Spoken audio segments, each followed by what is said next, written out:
I, Dr. Amol Lunkad, Clinical Secretary, Pune Obstetric Gynecological Society. I welcome you all to this cutting-edge webinar in association with the Family Welfare Committee of POXI.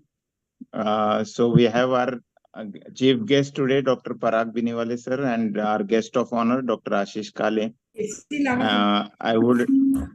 I would urge you all to join this webinar every Tuesday, 4 to 5 p.m. This is a weekly webinar brought to you by POGS, and we have various topics, a mix of topics, including obstetrics and gynecology.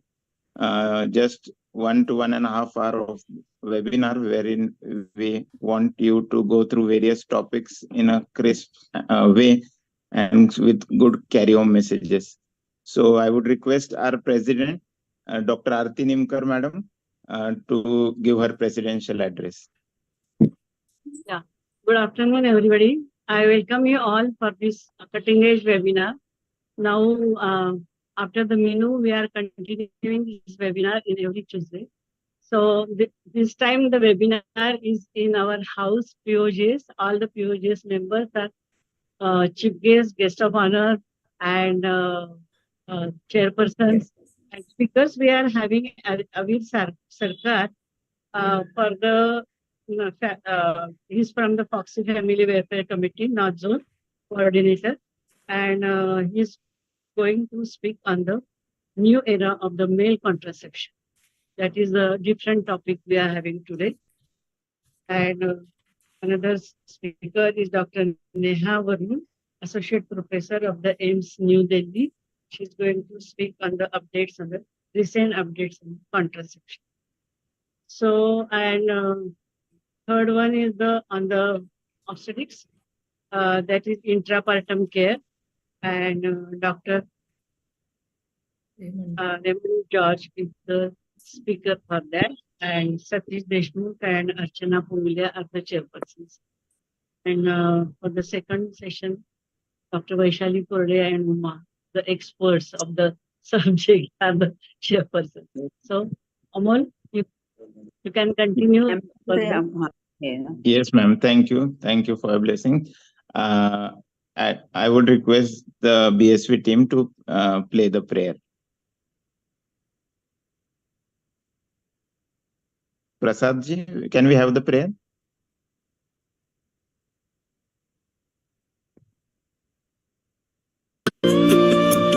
Shubham kurutvam kalyanam arogyam dhanasampadah. Shubham kurutvam kalyanam arogyam dhanasampadah. Shatrubuddhi vinashaya dipajyotirnamostute. Dipajyotirnamostute. Dipajyotir parabrahma. Dipajyotirjanardanah. Dipajyotir parabrahma. Dipajyotirjanardanah. Dipo hartu me papam. Sandhyadeepa namo.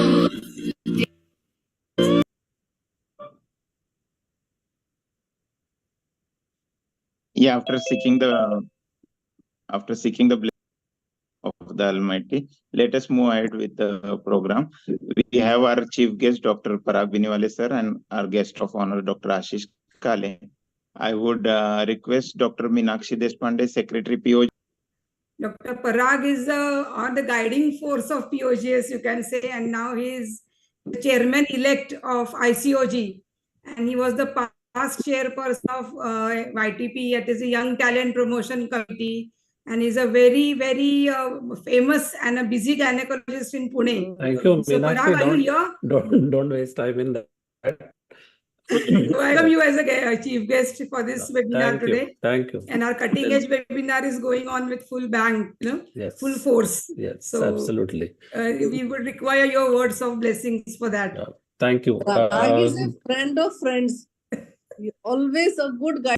Start this, okay. Yes, absolutely, Parag. Yeah. So thank you, Meenakshi, for those kind words. Good evening. I bring greetings from ICOG and, of course, my parent society, the Pune Obstetric and Gynecological Society. At the outset, thank you, Dr. Arati, Dr. Meenakshi, Dr. Amol, for having me here as a chief guest. It's little awkward because my society, I've known this society for last 35 years, having completed my presidentship last year itself. I must appreciate the efforts started by the previous team, Minu, Vaishali, Charu, and now continued by the team of Dr. Arati, Meenakshi, and Amol. Cutting edge webinars have always been very, very interesting. And this time, I'm happy that we've chosen the Family Welfare Committee so that our own chairperson of Family Welfare Committee becomes reactivated again in our society. So, and Ashish, hats off to you because you've chosen very young speakers like Avir. Avir, welcome to Pune virtually for as speakers today, because then these are the people who will be taking the work of the committee ahead. It's indeed a pleasure to be chatting with all the friends who are sitting here, and of course, very dear friends Uma and Vaishali Kane as well. So thank you once again for this opportunity, and let's get on with the program, and happy learning to everyone. Thank you. Yeah, thank you, Dr. Thank Parag, you. for your Thank words. And yes, we are now doing our cutting edge webinars with all the family, I mean, the Foxy committees. So we will get a nice, academic content also. And it will be Absolutely. We should bring continue. out- Yeah, thank you, Parag sir, for your kind words. And we have Vaishali Chavan madam to introduce Dr. Ashish Kale.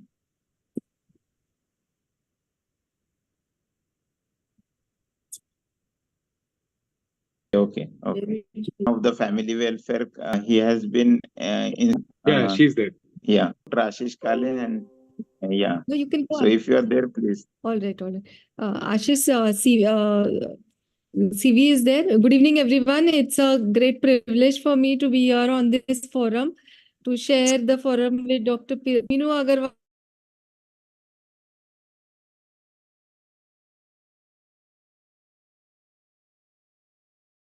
Who will be giving Ashish Kale. As you know, he is the chairperson of Family Welfare Committee, a very dynamic leader. He is a leader at many forums, right from ISAR, IIG, in soon to be presidents of all these big organizations of India. And he is a true academician, an excellent laparoscopic, hysteroscopic surgeon who has a large student following all over the country and outside country as well. And Thank is you. there Ashish's Thank formal you. introduction? It's being an honor, Vaishali, introduced by you, being my friend and my well-wishers, all of you from Pune. At the outset, I'm really thankful to the POGS, my own Obstetric Society. I'm also privileged that I'm as a committee chair. I'm talking and interacting with all of you, and it's a being an honor that President and Secretary of POGS, Dr. Arti, really difficult for me to accept, as this is something I never thought of. I will be having a guest of honor in any populous country. The Cabinet Minister of Family Planning Association of Government of India. We know that we are a populous country, but we had achieved something. So we should be proud of that, what we achieved. The 31 state of India had achieved the TFR less than 2. The Sikkim is the state where the TFR, that is the total fertility rate, is less than 1.5. So we should be proud of that, what we achieved. And the secondly, the India being a populous country, we have a more population in adolescent. So we have a young force in ourselves so that we can expand. There is always, we should not be thinking that we are a populous country and we are surplusing the China population. What we need to understand that we are definitely making something which is working. The 2016, the PM of our country, Narendra Modi ji, he has that Parivar Vikas Yojana. So the Parivar Vikas Yojana is like we should be talking about one thing that really we should have a planned pregnancy. We should not talking about unplanned pregnancies and the contraceptives. That is a back any reproductive choices, but it is a choice by the pregnancy is by choice and not by the chance. So it is always when we talking about the family planning services, we need to talk about what we achieved and what is going to be achievable as a goal. Secondly, we should be talking about the 56% of the population nowadays is accepting the modern contraceptive methods. What it means to us, like when we're talking about 56% is a huge population they are using, and they know the value of the contraceptive services. Secondly, the LARC methods, that is a long reversible contraceptive methods, that is a long way to be there, and it has its impact on the population stabilization. So when we're talking about the population as a one of the problem in our country, we should be talking about what is our country has been done so far. And I think the webinars like this, or webinars with our Foxy Family Planning Committee, we had done a lot of work. We had done a 32 TOTs in a training of trainers for implants. We had done a 360 like a public forums. So it is a, what is the Foxy is related to our presence in a society rather than a presence in our own societies. When we go outside, we talk to the girls, we talk to the public, and that awareness will be helpful for us to generate the need of a family planning services. And I think that is the need of our country, and it will go along. I am having only 3 years. 2 years is going to get finished. So next 1 year, whatever is there, I will be making that things to happen. And definitely, I will think that a little bit can be always done, and a lot of things to be done, to be achieved. So it's a what is in our hand is to just to work and publish our data. Next year we are coming up with the 1 lakh population study, wherein how the populations are taking care of which adoption of the family planning services. So we are collecting the data of it, and we are going to publish in Jogi.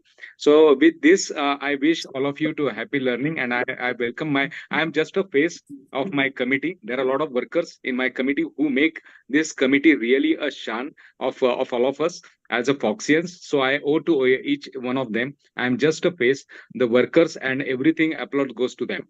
Thank you for patience hearing. Thank you. Thank you, Ashish, for your kind words. And thank you to your committee for getting associated with this webinar. Let us move towards our first lecture by Dr. Avir Sarkar. He will be speaking on a new era of male contraception, that is research.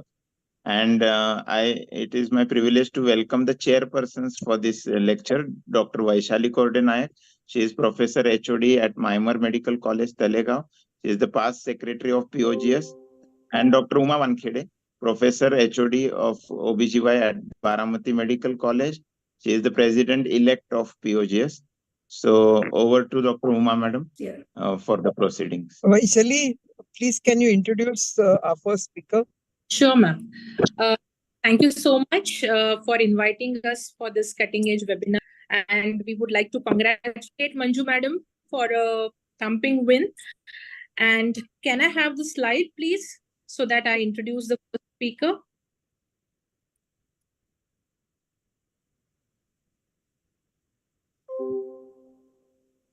You have chosen excellent topics, and it would definitely benefit the delegates. Some newer contraception, which our next speaker is going to talk about the sperm reversal. It's excellent, and I would like to have a slide so that I can introduce the speaker. Mr. Prasad, can you share? Yes, madam, if Yeah, you have, please read it. Yeah, we welcome our young Dr. Avir Sarkar, who is Assistant Professor at the Institute of Medical Sciences, Noida. He's done his MBBS from BHU Varanasi and MD from PGI Chandigarh. He's the North Zone Coordinator of Family Welfare Committee of Ashish, and he's the executive member of Faridabad Menopausal Society. And if you see his CV, I cannot read, so he's got too many first prizes. North Zone, South Zone, MTP Con, RCOG North Zone, first prize in Patiala Obstetric Society.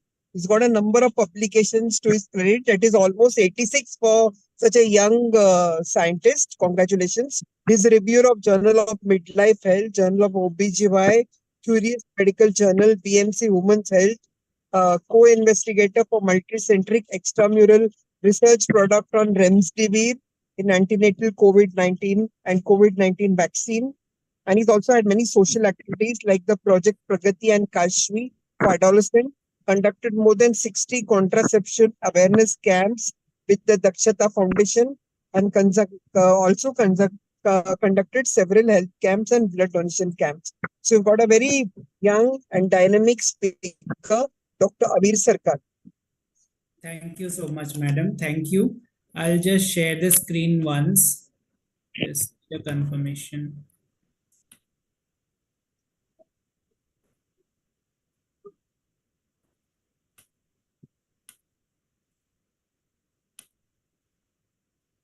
Is the screen visible?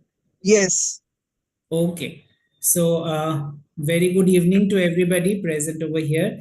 At the very onset, I would like to thank Pune Obs and Gynae Society for inviting me. And I would also like to thank the President, the Secretary, and our Ashish Kale sir, our Chairperson from Family Welfare Committee for having me here. So this topic is a relatively new topic, and I would like to bring out this topic so that we discuss about the newer options available to us in India at this moment. So this is reversible inhibition of sperm under guidance, the unsung tale, which we will be talking today. So what is the need to introduce this RISO? Although, which of course is very much efficient, but it is irreversible method. So males in India are not taking it up properly. The other method is the barrier method, but it has a very high failure rate. So of course, there is no ideal male contraceptive available till date as far as the Indian scenario is concerned. What do we mean by an ideal male contraceptive? If we are to speak about ideal, so it should have some long-term effectiveness. It should be preferably a one-time intervention, preferably a minimally invasive drug delivery system with negligible side effects, and of course, option of reversal should be present. Then only people will accept it more. So thinking of all these, an ICMR-funded novel research project was developed by Professor S.K. Guha. He was in IIT New Delhi at that moment, but then he later on shifted to IIT Kharagpur. This program was successfully undergone multicentric phase 3 trials, and it has the potential of becoming a mass use injectable male contraceptive because it is easily reversible. That is the most important advantage over vasectomy. So what actually is the agent and how do we go about it is what we will be discussing in the next 10 to 15 minutes. It is reversible inhibition of sperm under guidance, whereby we inject polymeric agent, which is 60 milligram of styrene malic anhydride, and we dissolve it in 120 micromoles of dimethyl sulfoxide, DMSO. So basically it is 60:120, that is 1:2 weight by volume. Here, DMSO acts as the transport medium, and the site of injection is the lumen of the vas deferens of the male. So by what mechanism of action this SMA is acting? It has 3 mechanisms of action. Number one, of course, when we are injecting it into the vas deferens, there is occlusion effect of the vas deferens. So it is occluding the sperms from traveling towards the penile urethra. The second is disturbance of the negative surface charge of the sperms.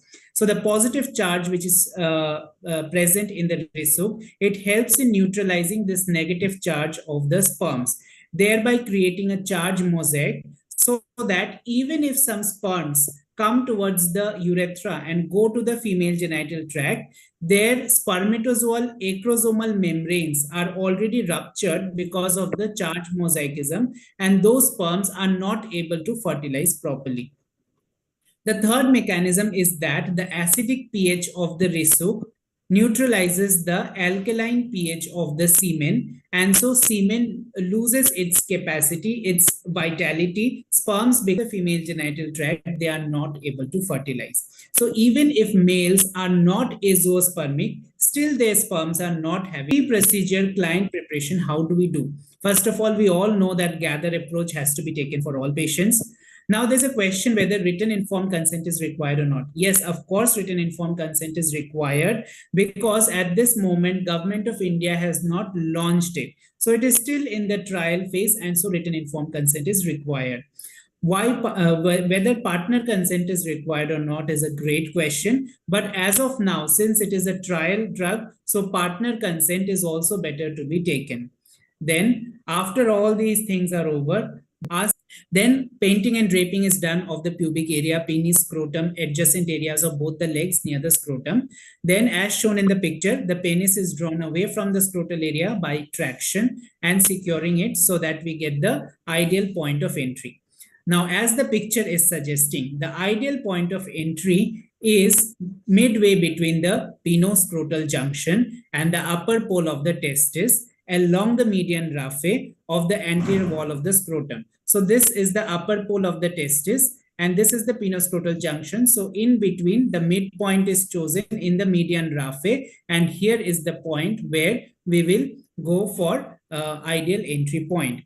Then we anesthetize with 2% lignocaine and epinephrine so that a skin wheel is raised of 10 to 15 millimeters in diameter.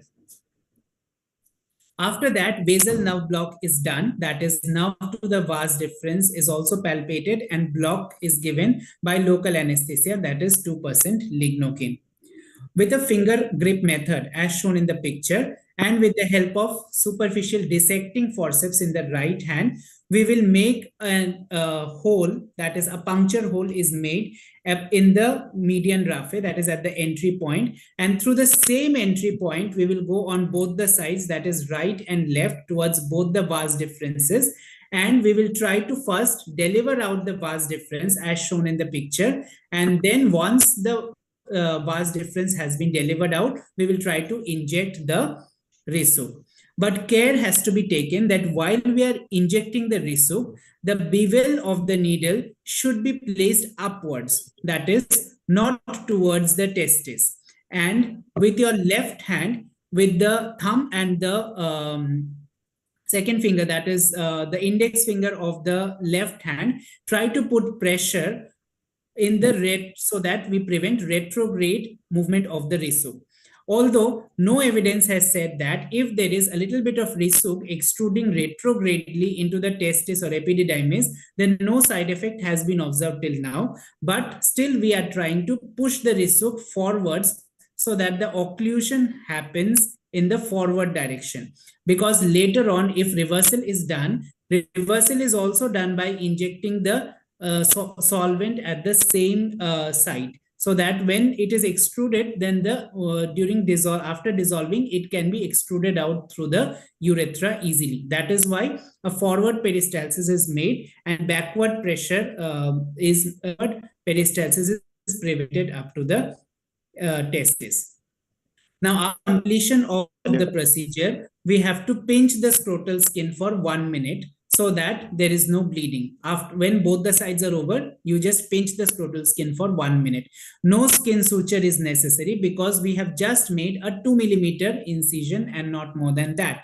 Then antiseptic cleaning is done with Savlon or Betadine. Apply a band-aid tape over the puncture site. No need of putting a scrotal bandage like we do in other procedures. And post-procedure, just observe your client for 1 hour. Advise abstinence for the next 3 days and that's done. No need of getting a repeat husband semen analysis done as is generally done in vasectomy. Because I have already told, even if patient is not azoospermic, still the sperms will not have the ability of fertilizing when they are going into the female genital tract. So we would also like to know what are the methods of reversal. So method of reversal is by injecting a large amount of the solvent.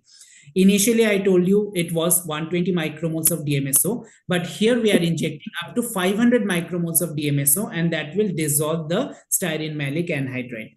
Conversely, you can also inject 5% sodium bicarbonate that will also dissolve the Risu. And the site of injection, I have already told, is the same site, that is the vas deferens. It will lead to dissolution and then extrusion of the Risu through the urethra just like urine. So the significant advantages are that it is easily reversible, a high contraceptive efficacy of 97.9%, this is this report which has been given in the reference: no effect upon hormonal profile, no impairment of sexual pleasure, no discomfort upon the female partner, quick return of fertility, and of course, it is a method of LARC. So now we have one more contraceptive which is added in our basket of long-acting reversible contraception. It is the Riso. So whenever we talk about female LARC, always now try to talk about male LARC also. So the current status is that phase 3 trials are over in 6 centers of the country. 300 subjects have been enrolled, and even after 6 years post trial, the follow-up is being made and no adverse effects have been noticed till now. There were some patients who had dropped out from the study. They were because of either personal reasons or subjects got transferred from hospitals to other hospital, family problems, residents shifted away, or lost to follow-up. So of course, it is a ray of hope for male contraception. It is safe and effective male contraceptive with quite good acceptance among the 6 centers of study where it has been studied. After being approved by the government of India, we expect it to shortly become a popular method of male contraception. But still, it depends how the males of the country are going to take it up. But still, we as obstetricians and gynecologists, and of course the pioneers in contraceptive field, it is our duty to instill upon them the positive effects of this Riso so that we move forward to have a better India. Thank you.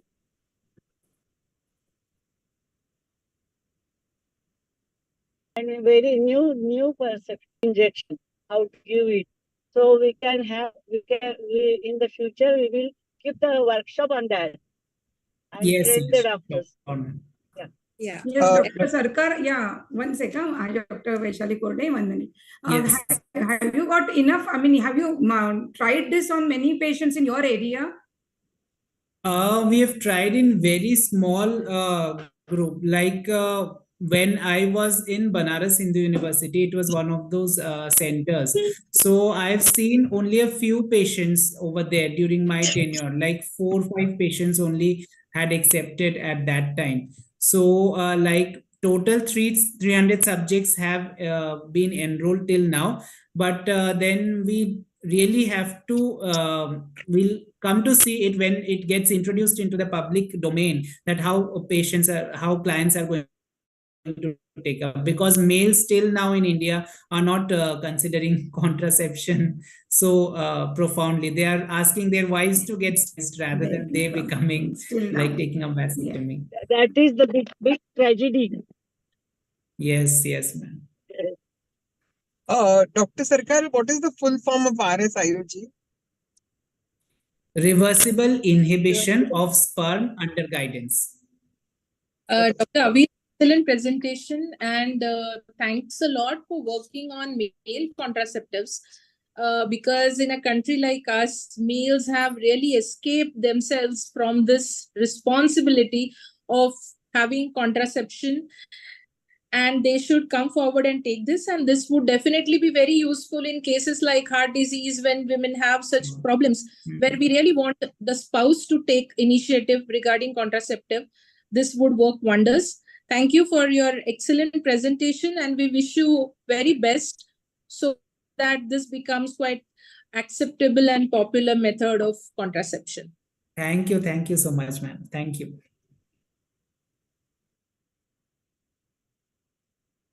Over to you, Amol.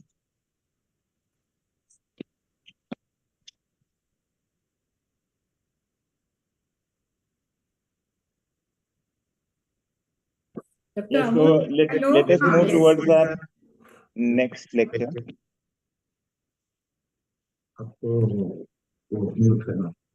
Mine is the next one? No. Oh, sorry. The next session will be recent updates on contraception. I think, are we having both the chairpersons, Dr. Vaijayanti Patwardhan and Dr. Alka Kshirsagar? Yes, Dr. Alka is here. Dr. Vaijayanti, are you there? Yes, very much yeah. there. Okay. Yeah. So Dr. Amol, will you introduce or should I do?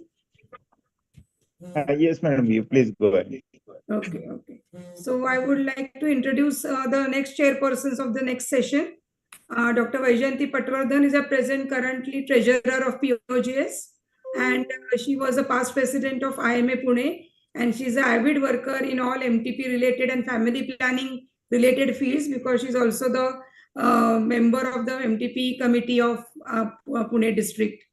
And welcome Dr. Vaijayanti Patwardhan to this webinar. Thank you, Dr. Meenakshi. Thank you for giving me the opportunity. Dr. Meenakshi, Aarti Madam, and Dr. Amol. Yeah. Nice to be a part of yeah. this prestigious updates, I would Okay. say. Yeah. Yeah. So the second chairperson is Dr. Alka Kshirsagar. She is also a very active POGS member. She is here with me in the POGS office.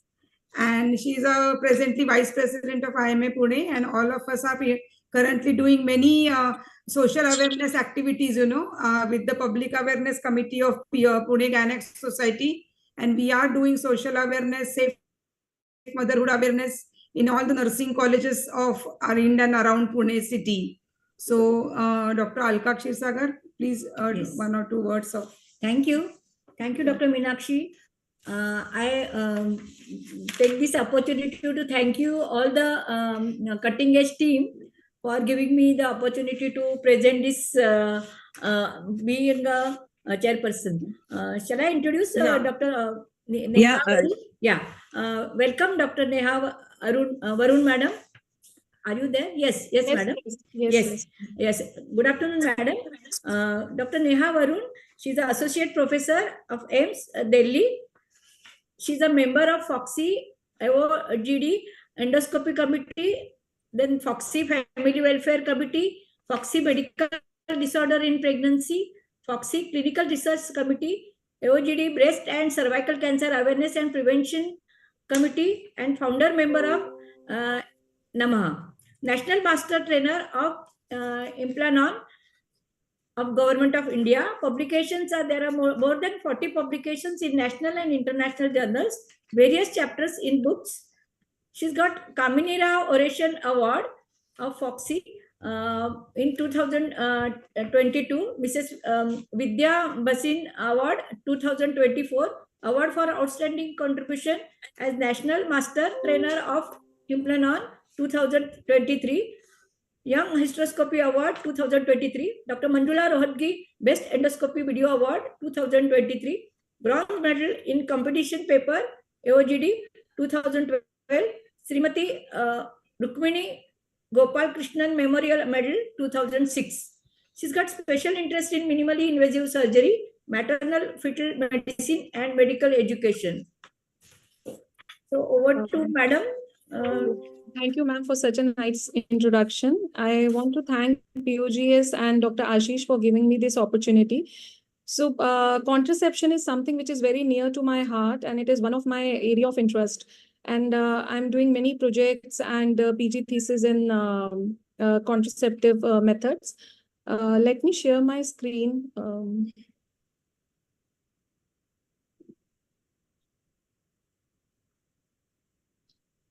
Are my slides visible?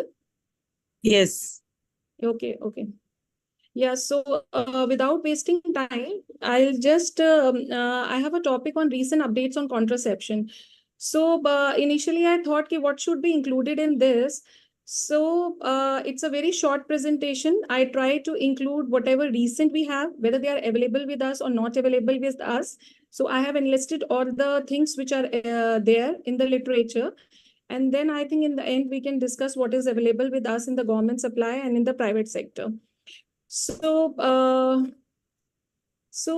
basically coming to the need of contraception, as we all know that India is the most populated country in world with a population in 2024 of almost 145.9 crores. And population growth rate of India is 0.9% in 2024 and fertility rate is 2.1 children born per woman. Even small increase in population has a major impact on global environment, including excessive consumption of resources in affluent societies. So there is a need of a strong population policy to control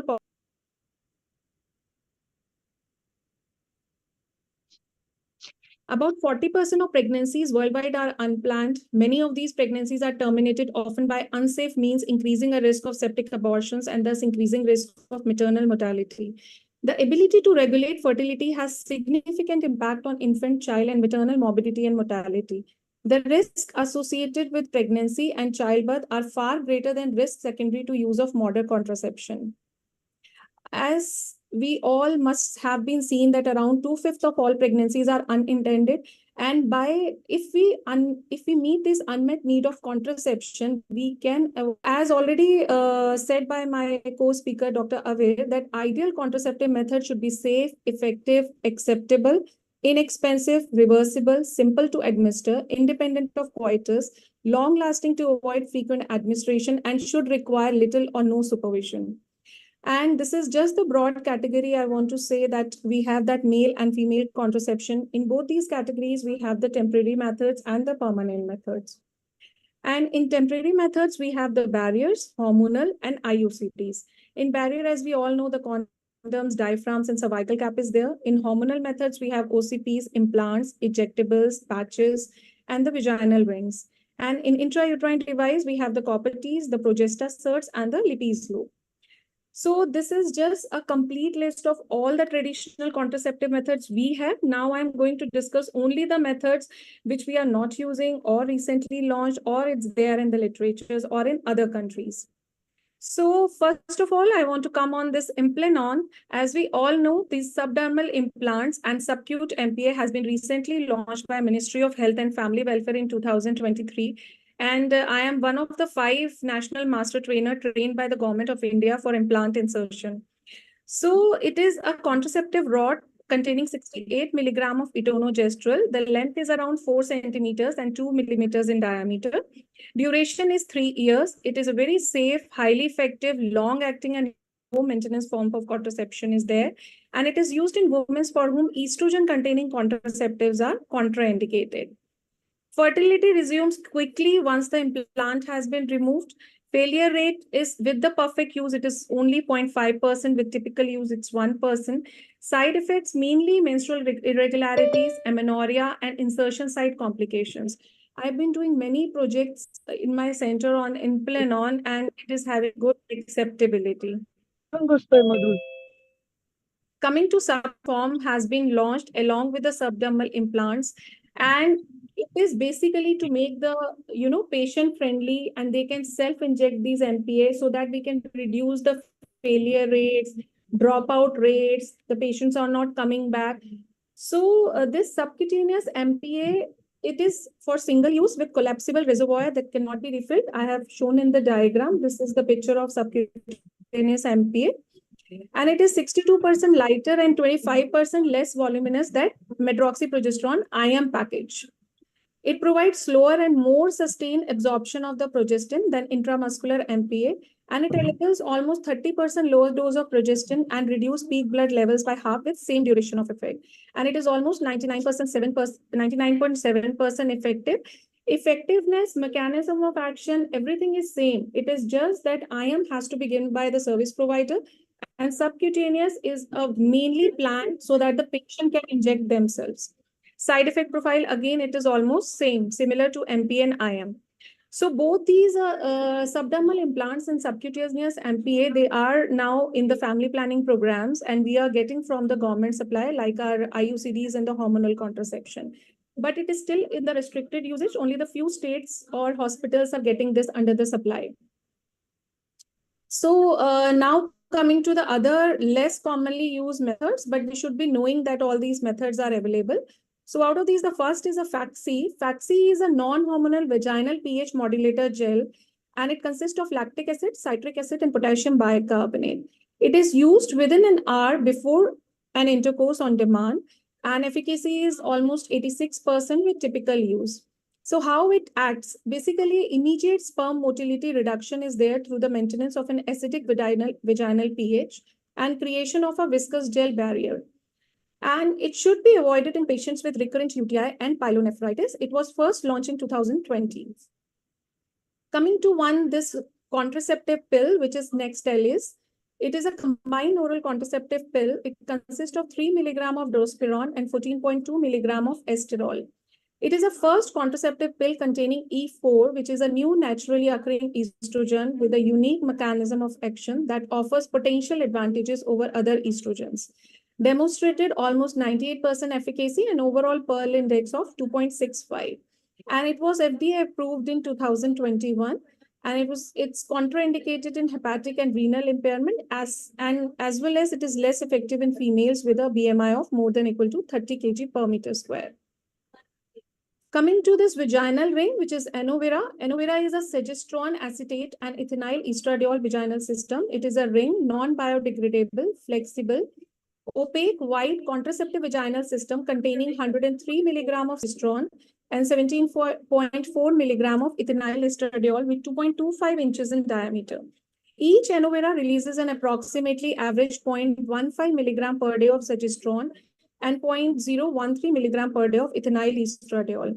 It can be used up to 3 weeks in and 1 week out in a cycle of use. One aloe vera vaginal system will provide contraception for almost 13 cycles. It was first launched in 2018, but it is available in Europe and the USA only. Efficacy is 97% with perfect use and 93% with typical use. If the ring has been out for more than 2 hours, it is recommended that to use backup contraceptive for the next 7 days. Why it is not used or it is for the restricted use? Because its cost is almost around $2,000 and lasts for a year only.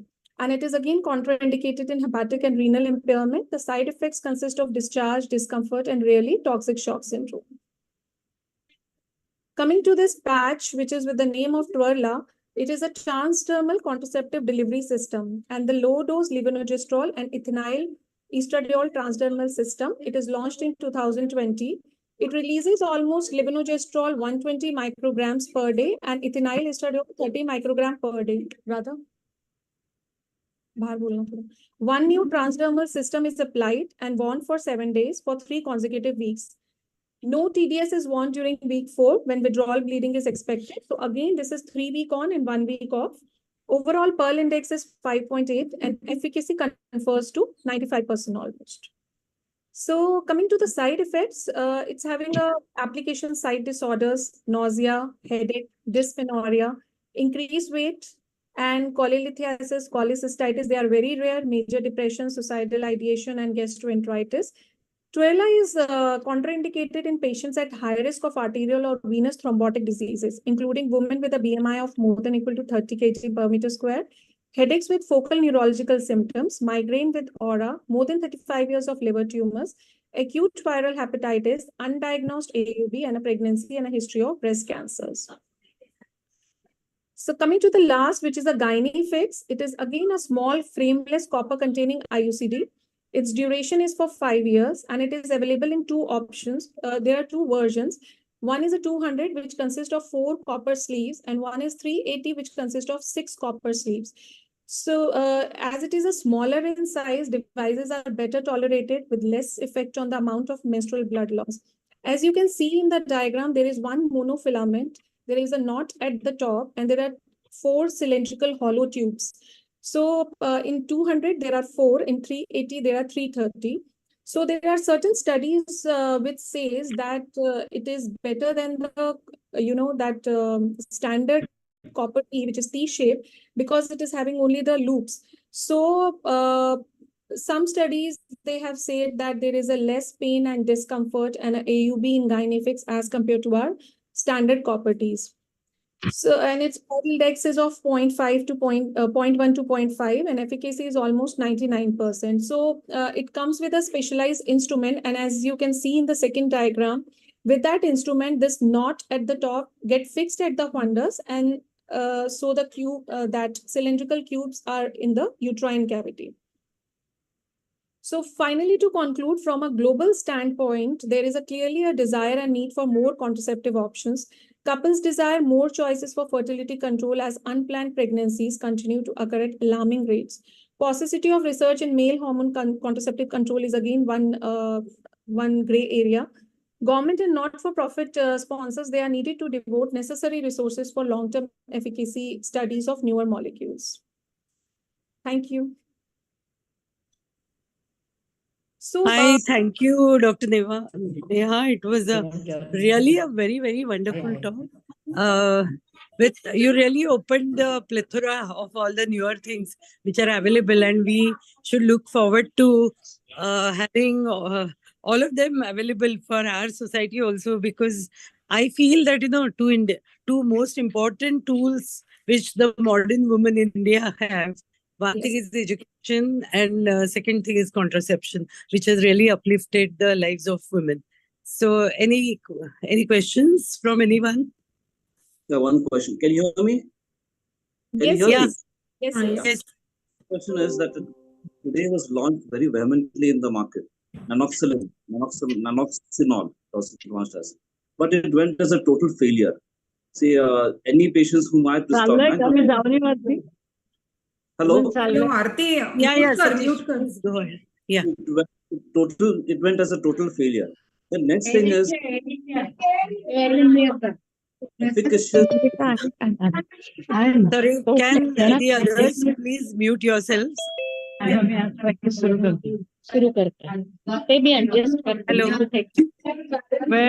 Please, can you mute yourself, madam? Sorry. Yeah, go ahead with your question. I expect Dr. Neha to answer this question. What her opinion is about the vaginal contraceptive pills.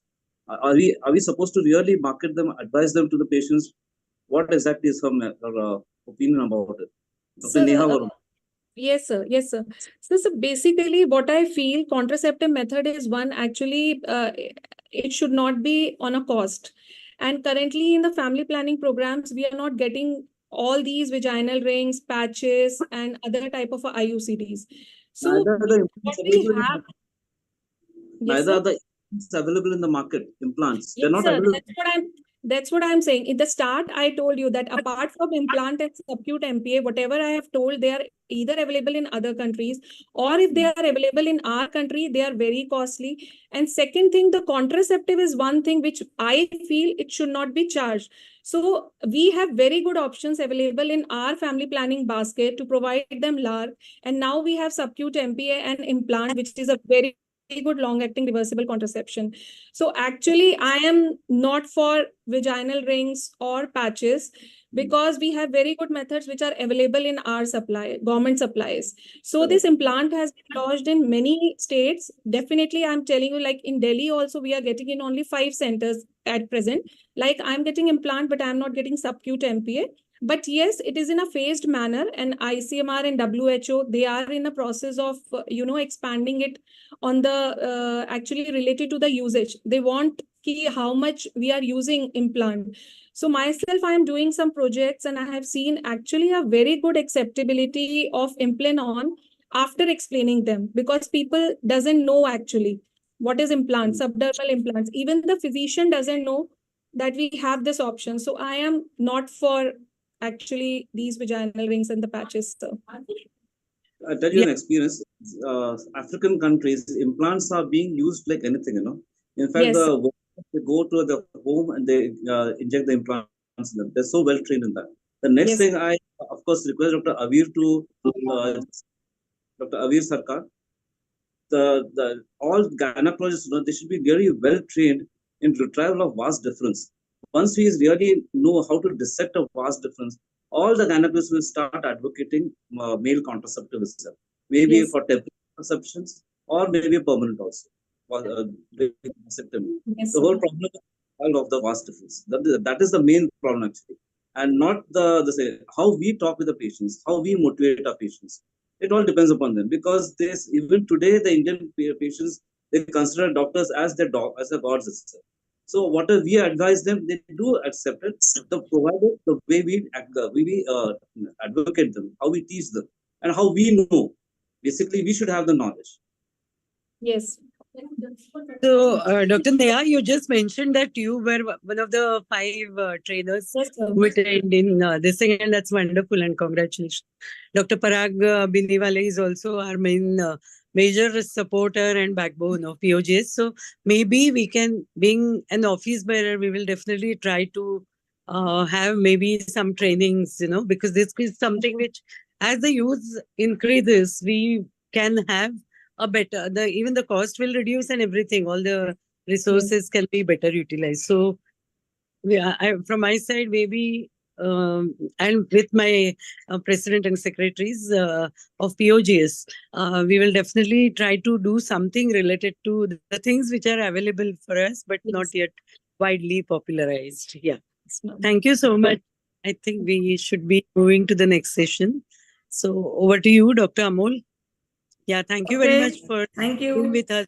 Yes, thank you, Chairperson. This was a very interesting lecture. Dr. Amol had to go for some reason, so I'll be taking over now. So we will start with the third session now for the intrapartum care. So I would like to invite the chairpersons for this session, Dr. Satish Deshmukh and Dr. Archana Punglia.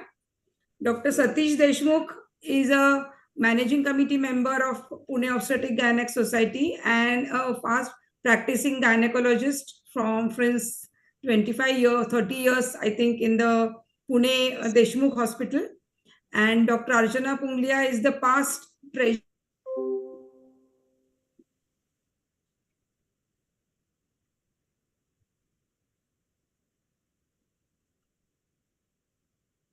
You are not audible, madam.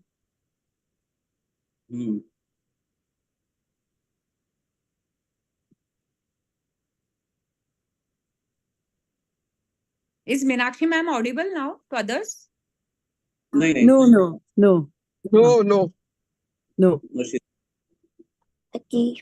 I think Meenakshi was audible Not now. audible. No, Meenakshi is not audible. So I think we can proceed Proceed ahead with with the session. So I No. request the persons to introduce the speakers. Introduce the speaker.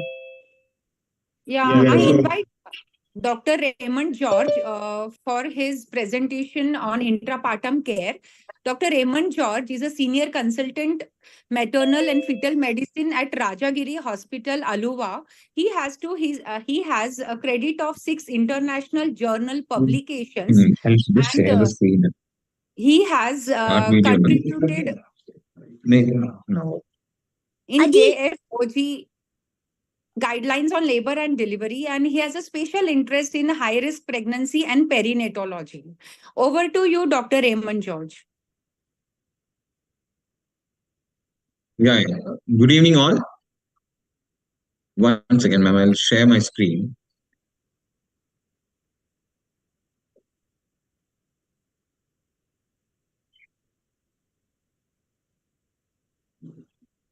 Is it share?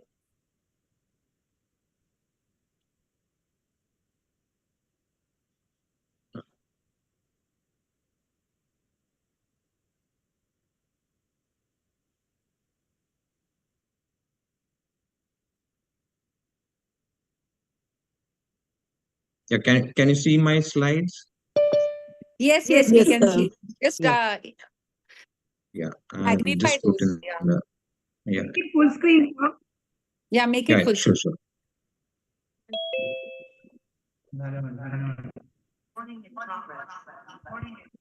Yeah. Thank you, Pune OBG Society, and thank you all, and very good evening. And thank you, Dr. Amol, for inviting me for this in a short session, actually. So, after your infertility and contraception, then comes the intrapartum care. I think this talk should be in between, right? So my topic is given as intrapartum care for a joyful motherhood. I think the most suitable word for this is a respectful motherhood. That's what the WHO recommendations. So what definition of the maternal care? What is that maternal care? It's a quality of care of the women and the newborn as the extent of the services and the healthcare, which is important to desire a good health care. So what is a respectful maternity care? So this respectful maternity care, since past 1960s, it has been started. The concept has been started right from the 1960s. So initially, it was coined by a lot of many other words, and patient-centered care, or the human rights, human-centered care. It's a lot of women's. And then in 1970s, the bigger movement, that is the woman right movement started. It is from that concept that the woman health and the right has been started. And from the early 2000, the American College of Nursing and the midwives recommendations, they recommended all training courses to the midwives and nurses for regarding the maternal care. And you all know the latest WHO recommendation in 2018. They recommend the positive childbirth experiences. Okay. So WHO's respectful maternity. What are the domains you actually see in this? So there are few things.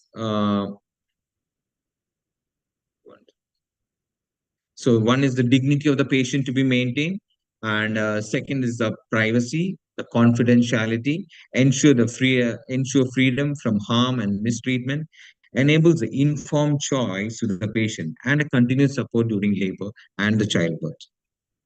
So there are 12 steps of the respectful maternity care.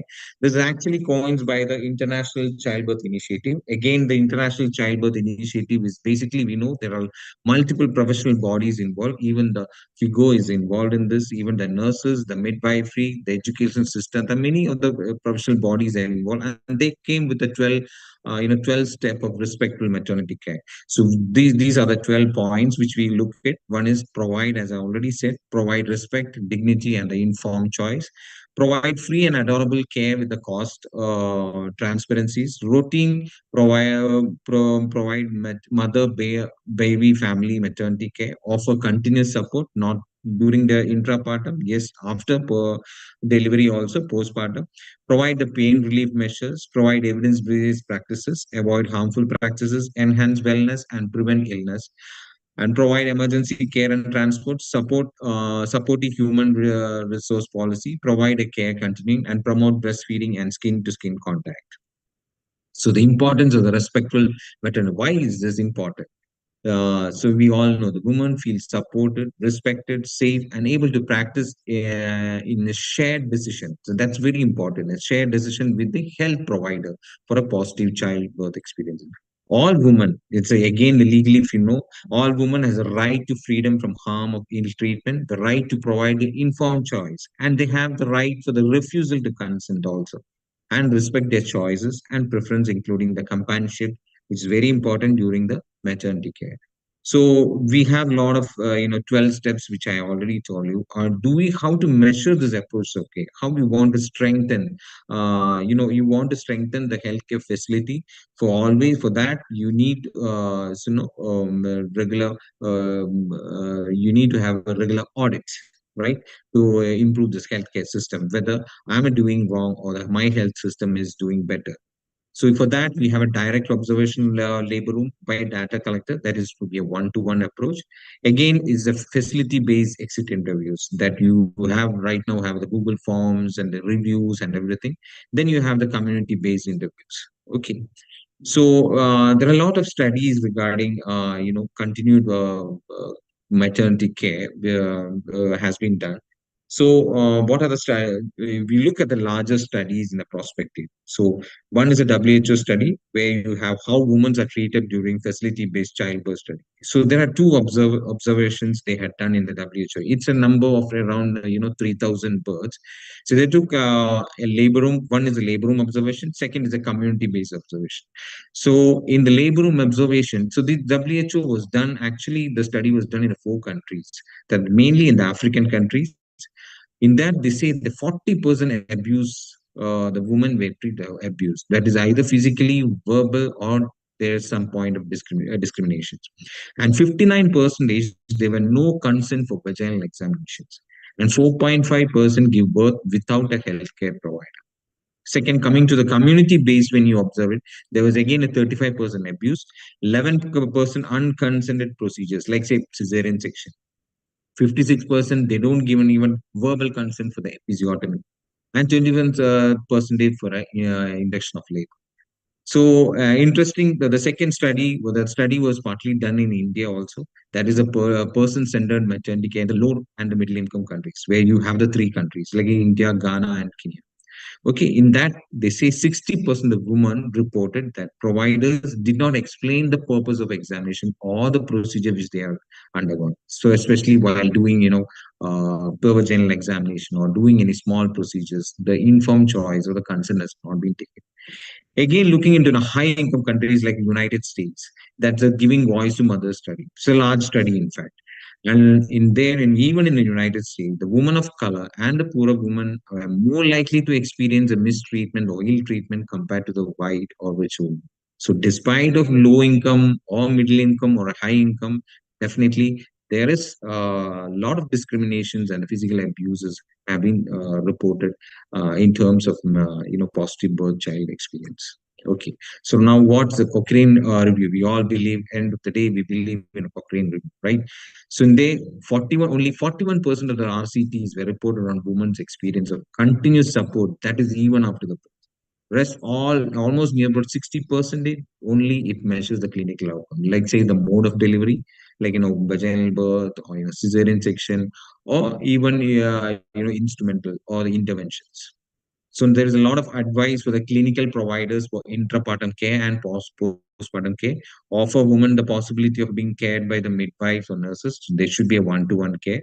Allow and encourage women to have their choices of a birth companion. Very important, the birth companion or partner. Treat every woman with respect, provide her with information, ask her about her expectations, her wishes, her dreams, and involve her in the decision. That's most important. Involve her in the decision about her care. Consider women's psychological and emotional needs during the period. Assess the laboring woman's pain level. Pain score has to be assessed, score 0, 1, 2, 3, 4. There are a lot of pain scores. And desire for the pain relief. Allow and encourage women to drink, eat lightly during the intrapartum. Encourage and help women to move and adopt any position except supine. Inform women that they should push when they feel the urge to push. And inform women that active management third stage will definitely prevent the PPH. Encourage women the skin-to-skin contact as soon as possible, immediately after the birth, whether it is cesarean or normal delivery. Avoid separating woman and newborn in the first hour after birth, and encourage and support breastfeeding first hours after birth. So regarding the postpartum also, provide individualized cultural and contextual appropriate maternity care, facilitate rooming and promote parent participation in education activities on newborn health, promote exclusive breastfeeding. So this is the regarding which I want to highlight regarding the positive birth experiences in terms. So now coming to the real intrapartum care, the first and the foremost thing is the informed choice, right? We all have the informed choice, consent form, everything. So I think this intrapartum is not the right time to discuss anything regarding the delivery or or regarding the postpartum. So it's always better antenatal. So start from the antenatal, during the last few weeks of antenatal visit. Discuss the option with the couple during the antenatal visit.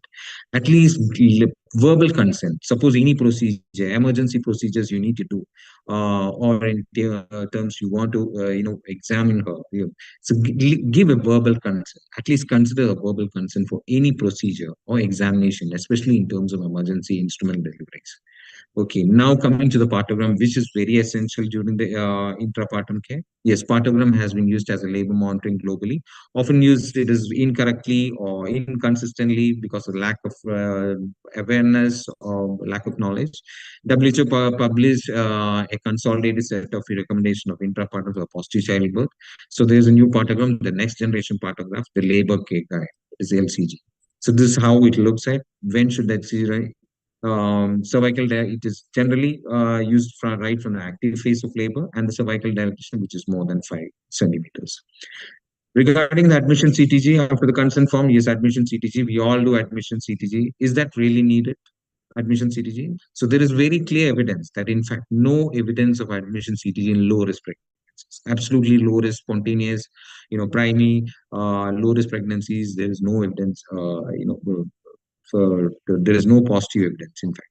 In fact, it increases the interventions, that you are increasing the surveillance or increasing the interventions unnecessary. Intermittent auscultations are advised in low-risk pregnancies. Very clear, nice guidelines say. Even if you would do it in auscultation should be done for 1 minute after contractions at every 15 intervals in first stage and 5 minutes in every second stage. This is how for the low risk pregnancies. Continuous CTGs for every high risk pregnancies. So high risk pregnancies again categorized like maternal high risk or fetal high risk, or in terms of during intrapartum high risk also, whether you start oxytocin, patient on epidural, etc. So now a new concept is coming to the intrapartum care is the ultrasound. So is there really a guideline supporting the ultrasound? Yes, we all have ultrasound in labor room. So it is not just looking the ultrasound, look at the fetus, look at the placenta. It's not just looking at the lie of the fetus, just looking the placenta where it is, looking the heart rate, no, or looking like now the ultrasound has very clear role in the intrapartum care. What? Slow progressive arrest of labor in the first stage. Yes, ultrasound has a role. Slow progressive arrest of labor in the second stage. That's very important. Ascertain of fetal head position situation before performing any instrumental delivery. That is very clear right from the ISO guidelines, as well as the recent, I think 2020 RCAG also adopted this. And there's objective assessment of the fetal head malpresentations. I will say we all do. Pervaginal is always a subjective one. It varies from person to person, from patient to patient. So we need an objective one. So ultrasound give more of an objective assessment of the fetal head malpresentations. So why do we consider elective inductions? Yes, we all do an elective inductions, especially. So previously we were waiting till expected date of delivery. Nowadays we consider, thanks for that regarding ARRIVE trial. Yeah. That ARRIVE trial brought the concept of started induction right from the 39 weeks. You can start just 1 week before the expected date of delivery. So there is an evidence that Indian babies mature earlier than Caucasian babies or the European ones, or left alone complications of course beyond the expected date of delivery, like meconium stain lichens. We see more of meconium stain lichens in Indian babies when you wait it after 40 weeks. Elective induction is always the best utilization for the limited resource setting by having labor when a manpower is. So, during the daytime where you have manpower, you have neonatologists, you have, anesthetists around the way, you have obstetricians around the way, manpower everywhere. Okay, so elective induction is always the best. This is the suggested protocol for the induction which we use in our labor room. Yes, we give oral misoprost, 50 microgram, 2 doses 4th hourly, day 1, or we give oral 50 2 doses 4th hourly also. I can be increased maximum, even up to 4 doses. We reassess ARM and oral misoprostol is given. Follies inductions will be given in the previous day before the oral misoprostol for be induced with the follies. That's a mechanical induction. So we right from what we do is we start the patients, by evening. We admit the patients by evening. So that evening we induce with the follies induction. That's a mechanical induction. So mechanical means less of side effects compared to the pharmacological. So then the next day morning, we reassess. Then you start the oral misoprostol. Either you can give 50 microgram to 2 doses 4th hourly, or even 50 microgram 3 doses every 2 hourly. Okay. Then reassess. So not necessary that you have to reassess every 4 hours. Not necessary. If she complains about to push, or you feel she sets into an active labor where you monitor the contractions, then you reassess it, do an ARM, then continue the induction either by doing the ARM with oral misoprostol or start oxytocin regarding that. So, and coming to the analgesia in labor, there is pharmacological as well as non-pharmacological way. Epidural, we all know, is the gold standard. We are working. We have walking and mobile epidural here because we have a clear evidence that the low dose regimes will have a minimal motor block. So it's not that patients once given an epidural, it's not confined to bed. So patient will be active. She can walk, with the help of an attender or with a companion to the washroom. She can move around the labor room, so she will be active. So for that, we use ropivacaine 0.1% with the fentanyl 1 microgram per ml as bolus and infusion for maintenance. Combined spinal or epidural anesthesia is also one of the methods. Pudendal nerve blocks that we have been giving especially in transvaginal as well as transperineal also, either by bupivacaine or ropivacaine also. You can use an lignocaine. and that especially for assisted vaginal birth. And Entonox, that inhalational agent, the systemic opioids, we have, patient control analgesia, either give intermittent bolus of, fentanyl, tramadol. And one thing we have to make sure is even all the systemic opioids, it has, there is limitations, to give before 4 hours before delivery. Non-pharmacological methods still have a lot of role in the intrapartum care.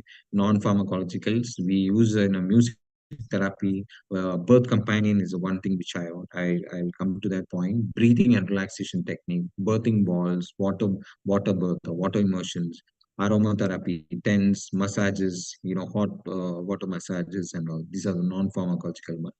Fluid management, allow clear fluids in labor and adequate hydration. Renal lactate or either normal saline, in a low risk cases, you can use it 125 ml per hour. In pre-eclampsia heart disease, of course, we restricted fluid intake, either IV fluids by 75 ml per hour. Diabetes, normal saline 125 ml per hour. Enema use is debatable, but I think it should be very clear that we should not recommend nowadays. Okay, the soiling of the, I think that has been proven in the gastro surgeries and all, without enema, is still the risk of infection is either the same. So enema we don't use. And need for antibiotics, routine, no. For in case of artificial rupture of membrane, 18 hours, more than 18 hours, yes. Which generation? First generation cephalosporin, cefazolin, or cefuroxime, if cefazolin is not available. Hygiene in the labor room is very mandatory. So we can see that that's a labor cot and you have a hand sanitizer there. And we have a sterile drinking water also available, and as well as the hand hygiene area. This is the neat and clean labor room with the neonatal facilities. So I will ideally say that every labor room should need a neonatal resuscitation cart also. So it should be very much beside to the delivery unit. Okay. And the privacy, yes, it has to be protected. The privacy is very important. As my earlier slides for the maternity care, it's already highlighted the privacy and the dignity. So you divide them with the curtains. Or in newer generation labor rooms, we have cubicles, delivering in cubicles. Birthing partner, very important. The birthing partner. Why? Because this is strongly recommended birthing partner, because there were clear studies have been denoted. It reduces the need for analgesia, reduces the operative delivery rate, improves the UPGAR score, may shorten the duration of labor, and improves patient satisfaction. So that is it. And you have a treatment protocol for managing PPH in the high-risk pregnancies regarding this. That's a medical management of PPH, where in our unit, we give oxytocin, 5 units IV, as well as IM 20 IM plus oxytocin infusions 20 units in 5 ml normal saline. Methogen can be used, especially in terms of lower segment PPH. The methogen act more better, and contraindicated in hypertensive or cardiac diseases. Carboprost, we have started giving. Carboprost 250 microgram can be given every 15 minutes, maximum of 8 doses. Contraindicated is asthma. And tranexamic acid 1 gram IV, you can, if there is PPH, we can repeat it even after one hour. Then another thing is the rooming in. That is very important, for the breastfeeding and as well as milk reflections. And for this, I conclude my talk. The joy of holding a newborn is unparalleled. The beautiful culmination of the art and science of obstetrics. Thank you all. Yes, hello, Dr. Raymond George. Can you hear me all? Yeah. Yes. I can. You have given us all a very nice introduction as to how and the guidelines as to how gynecologists should behave with the patient. Of course, you have you have said lots of controversial things also regarding the induction of labor for 4 days. And if I induce my patient for 4 days, the moment I'm doing it, why am I doing it repeatedly, and what are my findings? I should explain to the patient exactly what's going to happen, and converse with the relatives also exactly what is happening and what is going to happen. And then you said about the sonography, guidelines regarding sonography in the intrapartum phase. That's also very nice. The intrapartum phase, it does show us whether caput is developing, molding is developing or not, and just by using a transvaginal sonography. And even if we see that yes, caput is developing or molding is active, we can immediately give evidence to the patient. Get this is the reason why I'm going for a C-section, and you have the proofs. As today, the main our line of management is precision medicine. Precision means we have to precise about everything. Even if I'm doing a C-section, I have to give a proper evidence to the patient. This is the reason I'm going for C-section. So there won't be any medical legal problems also. So regarding the intrapartum sonography usage also, that has to be more propagated, more taught to the doctors and gynecologists. Almost every gynecologist is having a sonography machine. So that's very nice of you to give us a nice introduction. Thank you for your valuable advice. Very nice. Very Yeah, informative presentation, doctor. And how much milligram you are using misoprostol 4 hourly?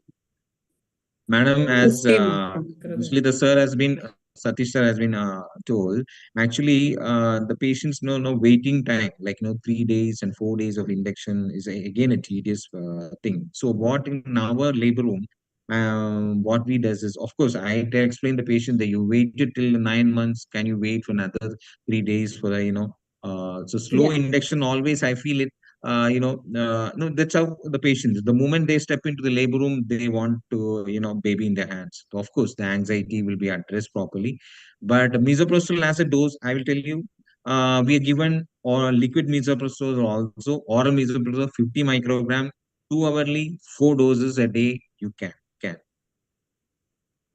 50 microgram. So that is 50 a minimum dose. I'm talking about oral start. misoprostol, not vaginal, madam. I'm talking. Yeah, oral. 50 Sometimes micrograms. patient deliver in 2-3 doses. Sometimes, yeah. Yeah. In 200 milligram, within 200 milligram, patient delivers. Yeah, sure. Very true. Quite a different method of induction, and I think giving you good results. Yeah, it gives good results, as well as, of course, as sir already highlighted, that's a valuable point, because 3 days, it's not a very easy thing for a gynecologist to talk to the patients every time they come in the labor room. Doctor, what's happening, what's going on, they will try. But I always feel like the results are the moment you start. Many of the times what happens is, like, we do little early ARM, not necessary. Even we had seen a Hello. Yeah. Even we had seen a multi-gravida or second gravida patients will land up in C-sections and all. So I think slow induction is the one which we much have to better. emphasize. Yes. But of course, I do agree for a busy practitioner who is having limited resources, where you have to see the OPs, and meanwhile you have to do the C-sections and go and attend a lot of things. So it's difficult for us. It is only you can in a center where you have a teamwork, where you can have multiple people to help you out and things like that. So okay, but it gives you good results. Yeah. So thank you, Dr. Raymond, and for a very elaborate discussion on this topic, and joyful birthing. Yes, so we are there to achieve joyful birthing for our patients. So thank you so much. Thank you. And with this, I'll start. I'll give my vote of thanks, and we will come to the end of this webinar. So I would like to thank the Family Planning, Family Welfare Committee of FOXY, and Dr. Ashish Kale, the chairperson of Family Planning, Family Welfare Committee of FOXY, and also the speakers, both the previous speakers, Dr. Avir and Dr. Neha Varun, and also the present Dr. Raymond George, for giving a very good talk and a very good discussion afterwards, after the talks regarding our today's topics. And also all the 4 chairpersons, Dr. Vaishali Kordanayak, Dr. Uma Wankhede, Dr. Vaijayanti Patwardhan, Dr. Alka Kshirsagar, Dr. Satish Deshmukh, and Dr. Archana Punglia for chairing the sessions. Thank you so much. Yes, and Thank the you, our chief guest, Dr. Parag Binniwale, for honoring the session today. Dr. Parag and Ashish Kale. Thank you. Thank you. Thank you very much. Thank you. Yeah, thank you, everyone. Thank you. We can close the session now. Stop the recording, BSV. Nirav, Prasad. Yes, ma'am. Yes, ma'am. I stop. Yeah. Thank you. Recording stopped. Start.